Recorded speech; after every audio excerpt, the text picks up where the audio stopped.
کہ نبی کریم علیہ السلام کچھ لوگوں کے ساتھ بات چیت کر رہے تھے تو ایک نابینا صحابی آ گیا اور وہ بار بار بات میں مداخلت کرتے تھے تو حضور علیہ السلام نے ان پر جلال فرمایا۔ اللہ کریم نے محبوب کریم سے کہا کہ محبوب آپ کو اس پہ جلال نہیں کرنا چاہیے تھا، وہ غریب تو آپ کی زیارت کرنے آیا تھا، وہ تو دیدار کرنے آیا تھا۔ اللہ تو اپنے محبوب کو کہہ سکتا ہے نا یہ بات، لیکن امتی اٹھ کے اس بات کا ذکر کرے تو یہ ذرا مناسب نہیں ہے۔ علامہ اسماعیل حقی نے تفسیر روح البیان کے اندر لکھا ہے کہ حضرت عمر فاروق کے زمانے میں ایک امام ہر رکعت میں سورہ عباسہ پڑھتا تھا، ہر روز نماز فجر میں ایک رکعت میں کم از کم وہ سورہ عباسہ پڑھتا۔ تو حضرت عمر کو کسی نے بتلایا تو آپ نے اس کو کہا تجھے اور قرآن مجید نہیں آتا؟ انہوں نے کہا آتا ہے۔ فرمایا پھر یہ کیوں پڑھتے ہو؟ کہنے لگا بس جی میرا دل کرتا ہے۔ تو جناب عمر نے تلوار لے کے اس کی گردن اڑا دی۔ بندہ کون تھا؟ مسجد کا قرآن پڑھتا تھا نا۔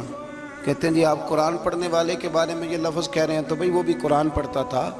قرآن بھی اتنی دیر تک فائدہ دیتا ہے جب تک نبی پاک کا ادب رکھ کے قرآن پڑھا جائے، اور اگر ادب ہی نہیں ہے، تعظیم ہی نہیں ہے، توقیر ہی نہیں ہے، وہ جی قرآن میں لکھا ہوا ہے۔ یاد رکھیں ادب پہلا کرینہ ہے محبت کے کرینوں میں۔ تعظیم رسالت کے بغیر کسی قسم کی کوئی عبادت قابل قبول نہیں ہے، اس کو جان لیں اور سمجھ لیں۔